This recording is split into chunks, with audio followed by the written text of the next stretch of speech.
We're here with music artist Scott Carter to talk about his latest project. Scott, we've actually known each other for quite a while, and I'm super excited to have you on today. So I'm excited to be here. Yeah, thank you. Yeah. Well, for our viewers that may not know you or maybe have been following you for a while, tell us a little bit about what's going on with you. Well, I've been playing here in the desert about 7 years, but really solidly 4 years, the past 4 years, and I'm actually now kind of based out here.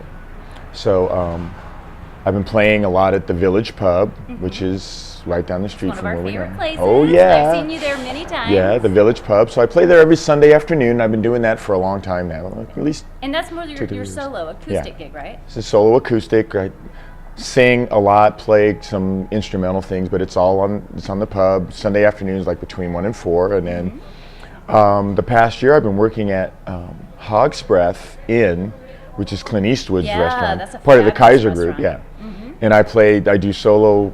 They don't even, for a long time they didn't want me to sing. It's just solo guitar. Oh, nice. And I've been doing that for the past year, every Sunday and Monday from 6 to 9. And in December they added Saturday, so now it's Saturday, Sunday, and Monday night at Hog's Breath Inn.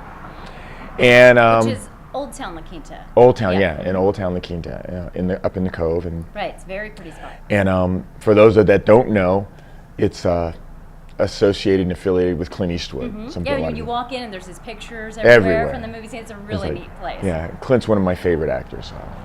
This Outlaw Josie Wales and all these different murals of him all over the restaurant. But the food is really amazing, and the staff there are really great. I have a casino band, which is I've been playing for like the past 7 years at Fantasy Springs, called New Breed, and we play in the lounge called Lit, and we get that one weekend a month. But you kind of have to look at their schedule or look at my band's schedule to find out which weekend that is. So could the viewers maybe go to Fantasy Springs website? Oh yeah, it's always on the Fantasy Springs website. FantasySpringsResort.com. I think so. Google it. Yeah. It'll be easy to But find. we're there one weekend a month, and we're playing strictly, the manager there, Richard Brown, is mandated, because they have the Rock Yard outside, which is always a rock band in the season, but he wants the lounge to be a dance R&B thing. So we're basically an R&B band when we're playing there, but it's fun. You know, that's one of the things I love about Fantasy Springs Resort Casino is they bring in so many musical acts. They've got their big venue for the huge name stars, and saying with what you're doing in Lit, and then Rock Yard. I mean, it's a great place for musicians. And it's been cool because we've been able to meet and hang out with some of the guys. Like the last time Hall & Oates were here, turns out that I know their musical director. Paul Pesco, he's a guitar player for them, and he's their musical director, and he was there, and they came in and played with us, and they got there a day early, and the guys from the band came up and played, sat in with us. Another benefit of playing there. Oh yeah. Very cool. But so I play at Fantasy Springs once, one weekend a month, and I've been working with this new band out of Orange County called Hot Pocket, and now Agua Caliente has started a new program where they're building a month at a time around a band. So Hot Pocket is going to be the band at Agua Caliente come March. Okay, and will that be in the lounge? In the lounge. That's a great room too. It is. So there's a lot of stuff happening for me out here, and I'm getting a lot of the country clubs now. Like I'm playing some private stuff at the Heritage. We're doing a big Valentine's Day thing this Friday, and I've also been picked up to play some dates at the Hideaway.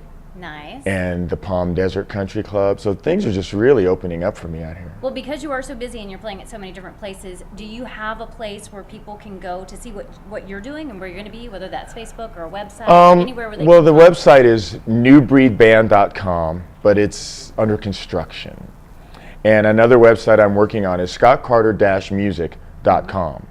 So I have the domain for it. I'm working on getting the website. Hopefully I'll have it up in the next month. We will be looking for that. Oh yeah. So you've had a lot of experience playing around the desert. How do you feel the desert?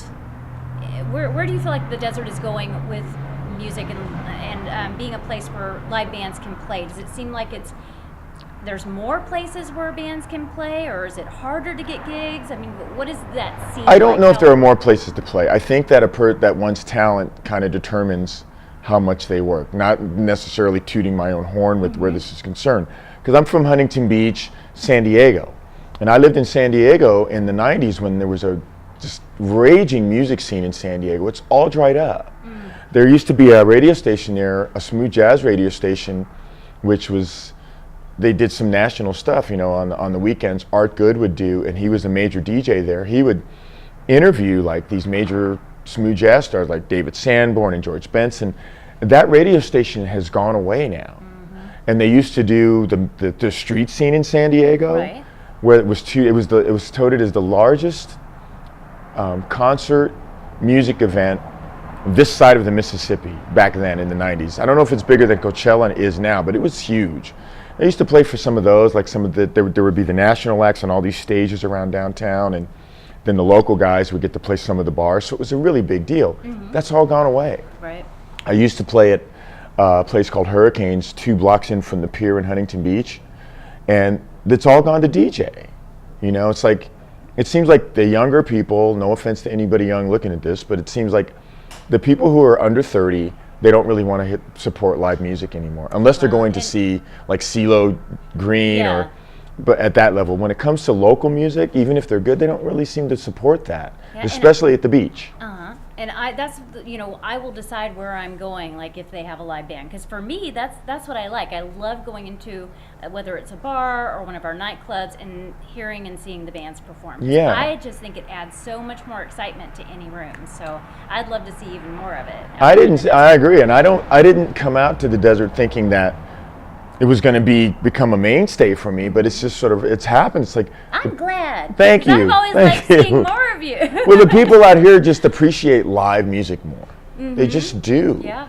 And it might be an age thing, I don't know. I mean, because, you know, the clientele out here is a little older to a certain degree, but just people out here seem to appreciate live music more. Absolutely. Now, to get away from the music for just a second, I know you have also been working on being a drug and alcohol abuse counselor, and so would you like to talk a little bit about that? Well, how you'll be helping people? I am a recovering addict, alcoholic myself, more addict, but been sober, clean and sober, 24 years now. That's huge. Congratulations. Thank you. A long time. And so through the course of my recovery, I've worked with people.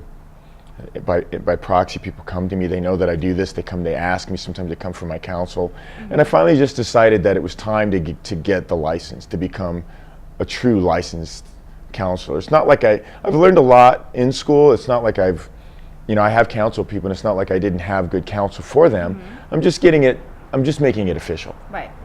So I can work in it and hopefully work with other people in the industry around this, which I have.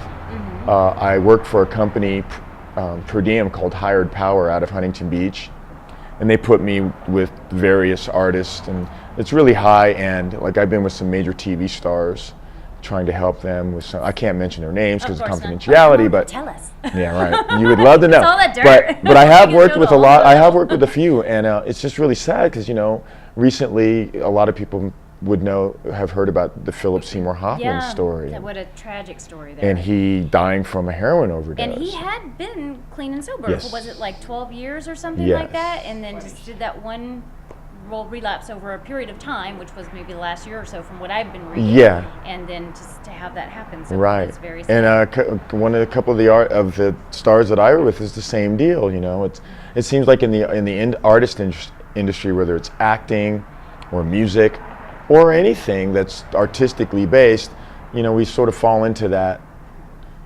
whole thing of like maybe drinking and substance abuse, because, you know, it does open up certain pathways to artistry. Like, I remember reading an article by the I've been Beatles. drinking and thought I could sing. So you're right, it does, which I can. Yeah, add. right. You know what? Don't be fooled. There's a lot of people who drink. Good idea. There's a lot of people who drink and then go to karaoke and feel like they can really sing. But, you know. Been guilty of that. Not a good idea. But I read an article by John Lennon and Paul McCartney, and they were talking about, years ago, they were talking about how, you know, the Beatles, anybody who watched the Beatles, they came in and they were all the clean cut boys from Liverpool, and then as the 60s developed, they started getting into drugs and they got all psychedelic.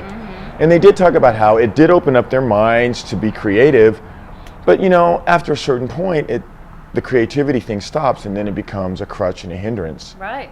and people come dependent on it and then addicted to it, and